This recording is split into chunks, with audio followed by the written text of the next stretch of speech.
arca yang ada di sini di halaman Arca Museum Sono Budoyo adalah arca asli.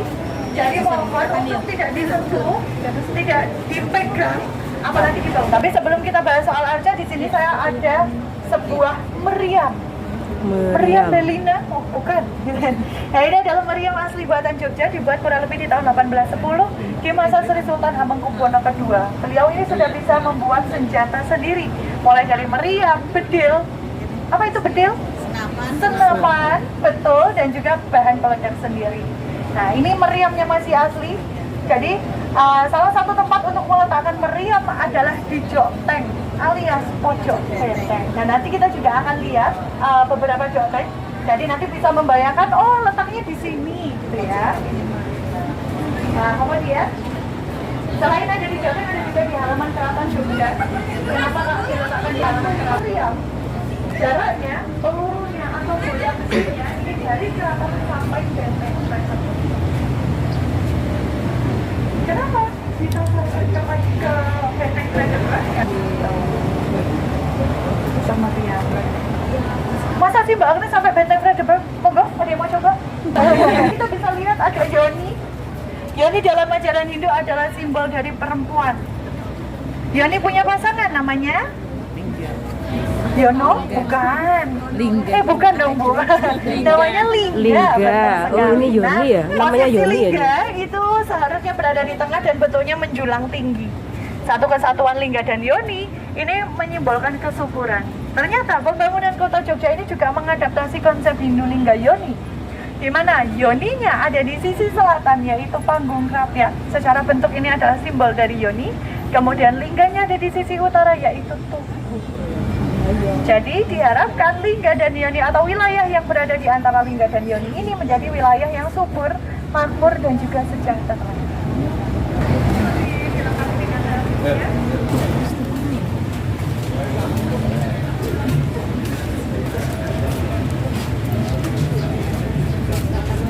Ini arca Ganesha. Ini kita bisa melihat ada sebuah pohon. Ada yang tahu ini pohon apa? Dukun apa ya? Apa tuh? Kepel. Betul sekali, inilah pohon kepel. Jadi Oh kalau iya, penasaran oh iya, dengan kepel. buah kepel, buahnya ada di sebelah sini. Oh, Jadi ini bentuknya kepel. hampir seperti sawo. Ya, Seperti kepel, sawo, kepel. ya. Dalamnya itu bijinya besar. Jadi bijinya Kepel itu biji tunggal, langka, dan ukurannya langka. besar. Kalau ini belum matang, kalau nanti matang ukurannya itu sekepalan tangan. Itulah kenapa dinamakan buah kepel. Buah kepel. Gitu. Sekepel gitu ya dalam bahasa Jawa. Tapi langka ya kepel. Bisa dimakan kalau matang. Oh iya. Manis dan wangi. Itulah kenapa akhirnya para putri keraton ini juga suka konsumsi buah kepel karena aroma wanginya ini bisa bikin aroma tubuh jadi wangi. Ada yang mau jadi putri keraton mungkin? Nah ini, nah sekarang belum memasuki musim panen, jadi hanya beberapa saja yang baru berbuah. Iya musiman, kalau untuk ini keraton. Nah sekarang pukul 9.12, ini masih mau jalan-jalan? Masih? Oke, jadi kan belum explore ke sebelah sana ya. Nanti silakan kita explore, ini saya beri waktu 10 menit. Jadi nanti kita kembali lagi ke bis di 9.22.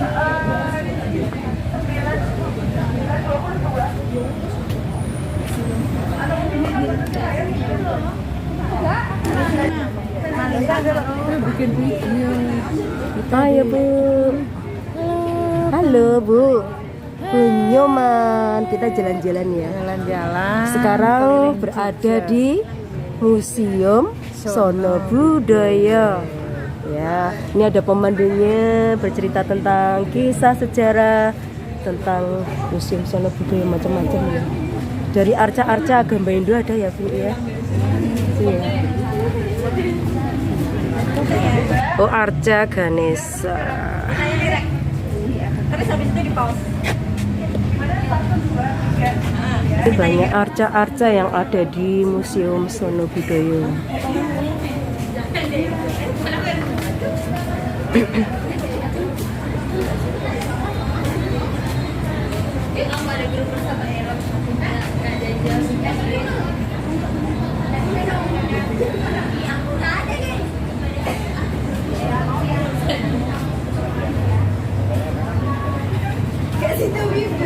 semua ya ini ya. Ganesha. Ini patung Buddha.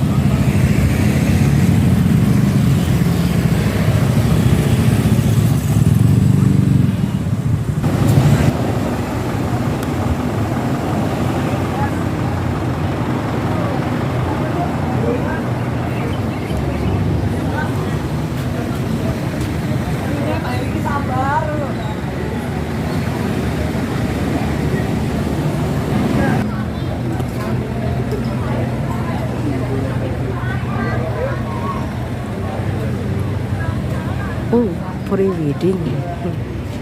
Putri itu suka mainan air. Saya pulang-pulang. Iya betul. Jadi kalau main air itu kan tidak sama dengan mandi gitu ya. Tapi Karena itu ada tulisan pemandian keputren. Nah, Ya. itu ada lagi tapi tempatnya khusus yang tertutup. Jadi tidak semuanya itu mandi. Gimana? Bukan, maksudnya pemandian keputren itu hanya untuk putrinya saja. Jadi bukan untuk umum. Jadi tidak semua kolam, apalagi yang di tengah itu kolam yang besar itu bukan tempat mandi. Itu memang konsepnya itu istana air. Gitu. Jadi banyak airnya. Jadi kalau orang mengira Taman Sari itu kan semuanya banyak air, semua putri mandinya di situ semua gitu ya. Itu tidak. Jadi hanya ada beberapa tempat dan itu memang tertutup. Itu yang baru buat mandi. Tapi kalau yang lain itu ya itu untuk main aja. Iya.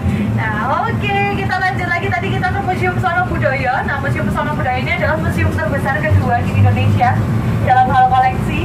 Jadi koleksi di Museum Sono Budaya ini adalah koleksi kebudayaan yang jumlah koleksinya ini 65.000 koleksi.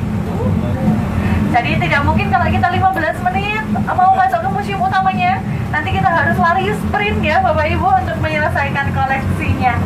Oke, nah kita lanjut lagi.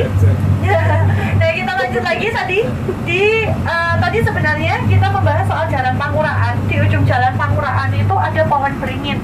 Nama pohon beringin yang adalah wok dan jenggot atau brewok dan jenggot. Nah, nanti kaitannya dengan apa? Nah, nanti saya ceritakan satu persatu. Nah, berarti yang punya harus bersih ya, alun-alun utara. Nah, alun-alun utara bagi orang Jogja pasti tahu. Alun-alun utara dulu dibuka untuk umum. Sekarang kenapa ditutup? Nah, ini yang saya mau tanyakan kepada warga Jogja. Ayo. Nah, dikembalikan lagi seperti dulu-dulunya itu kapan, Menjaga Ibu? kebersihan juga. Menjaga kebersihan. Ya. Oke, seperti dulunya. Saya tuh bisa membedakan antara alun-alun Jogja sama Solo. Nah, oke. Ya. Kalau Solo itu kayaknya Oke, jadi alun-alun Solo juga sama juga. Kesamaan antara alun-alun Jogja dan alun-alun Solo itu punya dua, alun-alun utara dan alun-alun selatan. Dua-duanya ini punya pohon beringin kembar. Karena pohon beringin kembar adalah tanda bahwa kota tersebut adalah wilayah dari ibu kota kerajaan. Jadi baik Solo ataupun Jogja ini sama-sama beringinnya kembar. Tapi kalau kita main ke Wonogiri misalnya, alun-alunnya beringinnya berapa? Banyak. Tapi yang di tengah? Satu. Betul. Iya. Iya, hanya di tengah itu hanya satu. Kenapa seperti itu? Karena Wonogiri bukan ibu kota kerajaan. Mandul. Nah, kalau yang beringin kembar itu hanya boleh di ibu kota kerajaan. Kemudian kenapa alun-alun sekarang ditutup? Ini dikembalikan seperti semula saat pembangunan awal Keraton Jogja. Keraton Jogja dibangun di tahun 1756 dan saat itu alun-alun utara digunakan atau berfungsi untuk prosesi Sepo. Sepo ini adalah prosesi ketemunya sultan dengan rakyat dalam sebuah upacara adat. Tapi kemudian fungsinya berubah saat Indonesia ini ibu kotanya dipindah ke Yogyakarta. Pertama, karena alun-alun utara ini digunakan sebagai tempat kegiatan kenegaraan dan masyarakat. Kenapa nggak alun-alun selatan? Karena alun-alun utara lebih luas. Iya. Nah, Nah, kemudian lebih dekat juga dengan Istana Presiden. Nah, kita lihat sebelah kiri ini ada Joteng Lor, alias pojok benteng lor. Lor itu apa, Bu? Lor itu utara. Ini wajar, wajar. Nah, kemudian berubah di tahun 1946 sampai 49 karena difungsikan sebagai ibu kota Indonesia. Tapi setelah tahun 49 ini dibiarkan terbuka karena saat itu ini menjadi lahan kegiatan masyarakat. Lalu kemudian di tahun 2020 ini dikembalikan lagi menjadi hamparan pasir. Pasirnya diambil dari pantai selatan karena kata alun sendiri artinya adalah ombak, menggambarkan kehidupan manusia yang seperti ombak. Nah, itu alon ya. Jadi menggambarkan kayak bawah, kadang pasang surut, kadang tinggi, kadang rendah. Untuk pertama, karena sejatinya alun-alun utara ini milik Keraton Jogja. Jadi fungsinya dikembalikan lagi kepada Keraton Jogja. Yang tidak berkepentingan ya tidak bisa masuk. Kemudian yang kedua, yang melindungi wisatawan ataupun melindungi alun-alun. Jadi melindungi, iya betul sekali disakralkan. Jadi tidak sembarangan orang bisa masuk ke alun-alun utara. Nah, kalau kita mau main ke alun-alun ya silahkan, masih bisa di alun-alun selatan, betul. Bisa jajan, bisa makan, bisa jalan-jalan, bisa naik odong-odong kelap-kelip, apalagi bisa perpanjang SIM. Semua bisa dilakukan di alun-alun selatan. Oke, kita lanjut lagi tadi Paraning Dumadi. Kita akan bahas satu persatu mulai dari Tugu, kemudian ke Margo Utomo, Malioboro, Margo Mulyo, Jalan Pangurahan, Pohon Wok Jenggot, alun-alun dan keraton. Kita bahas satu persatu dimulai dari Tugu. Sebelah kanan namanya adalah Pal Putih, adalah tugu buatan Belanda. Tugu ini dibangun setelah Tugu Golong Gilik runtuh di tahun 1867. Jadi tugu aslinya atau tugu asli yang dibangun di Yogyakarta namanya Tugu Golong Gilik. Lokasinya ada di lokasi Pal Putih sekarang. Yang aslinya yang mana, Mbak? Yang sebelah kiri. Golong, iya. Kalau yang ini buatan Belanda. Jadi 1756 Sultan Hamengkubuwono pertama membangun Tugu Golong Gilik menjadi bangunan tertinggi di Jogja saat itu karena tingginya mencapai 25 meter. Tinggi sekali, betul. Nah, dengan konstruksi atau bentuk bangunan Tugu Golong Gilik yang menjulang tinggi, kecil, tinggi 25 meter, betul, rawan terjadi kerusakan. Apalagi Jogja memang sejak dulu adalah wilayah rawan gempa. Di tahun 1867 Jogja diguncang gempa dan Tugu Golong Gilik runtuh. Kemudian, iya karena gempa. Berselang 22 tahun. Kenapa selangnya lama banget? Karena pada saat itu Keraton Jogja ini prioritasnya adalah untuk mengembalikan fasilitas umum duduk dan juga pemukiman. Jadi recovery setelah terjadi gempa yang cukup besar ini dilakukan oleh Keraton Jogja sehingga 22 tahun tugu ini dibiarkan. Baru kemudian setelah itu direnovasi oleh Belanda di tahun 1889. Tapi jadi Pal Putih, jadi tugu yang baru Margo Utomo. Runtuhannya sudah nggak ada ya berarti? Sudah tidak ada. Berarti itu cuma untuk mengingat aja di video. Iya, kalau yang karena yang masuk sumbu filosofi itu justru Tugu Golong Gilik, bukan Pal Putih. Oh, berarti tubuhnya palsu. Bukan palsu ya, tapi tidak masuk ke sumbu Oh filosofi. iya, nggak masuk filosofinya. Tapi kita tidak mungkin membongkar tugu yang sekarang, karena tugu yang sekarang juga sudah ditetapkan sebagai warisan bangunan cagar budaya. Tapi masih ada, Mbak? Itu. Gimana? Tugu yang asli masih ada kan yang kita lihat tadi. Oh Tugu iya, Jogja. Iya. Itu sudah masuk ke bangunan cagar budaya, jadi sudah dilindungi undang-undang, kita tidak bisa mengutak-atiknya. Nah, oleh karena itu dibangunlah miniaturnya atau replikanya. Oke, tadi sudah Tugu Golong Gilik, Margo Utomo, kita masuk Malioboro. Malioboro ini berasal dari dua kata, Malio dan Boro. Malio artinya adalah sebuah perintah untuk jadi wali. Boro. Sedangkan Boro diambil dari kata memboro atau mengembara. Nah, jadi Malio beda. jadi Malioboro artinya adalah jadilah wali yang mengembara. Mengembarakan apa? Mengembarakan kebaikan yang sudah dilakukan di Margo Utomo. Tapi saat manusia mengembara, manusia akan diuji dengan 3 hal. Pertama adalah godaan tahta atau kekuasaan. Simbolnya adalah kompleks kematian. Yang kedua, godaan harta adalah pasar Pringharjo. Dan yang ketiga, harta tahta Raisa, harta tahta wanita. Tenang dulu, yang ibu-ibu ini tenang dulu, bukan berarti wanita tergoda dengan wanita. Tadi konsep godaan ini diterapkan oleh Sultan Hamengkubuwono I. Beliau adalah seorang pria, maka godaan pria adalah wanita. Nah, godaan wanita juga disimbolkan dengan pasar Beringharjo. Kenapa? Karena yang sering terlibat jual beli adalah wanita. Nah, itu valid ya, Bapak Murah, artinya mengusir. Disitulah kita mengusir segala hawa nafsu dunia yang sifatnya negatif. Digambarkan dengan jalanan yang cukup pendek, karena menggambarkan kesempatan kita hanyalah sikap. Ya. Nah, setelah itu di ujung jalan ketemu dengan pohon wok dan jenggot. Nah, gitu. Oke, nah ketemu dengan wok dan jenggot atau brewok dan jenggot. Nah, ini saya tanya ke bapak-bapak aja karena yang punya yang bapak-bapak, yang ibu-ibu nggak punya semuanya ya? Nggak punya. Kalau brewok dan jenggotnya dicabut rasanya gimana bapak? Sakit. Perlu dicoba? Oh, enggak.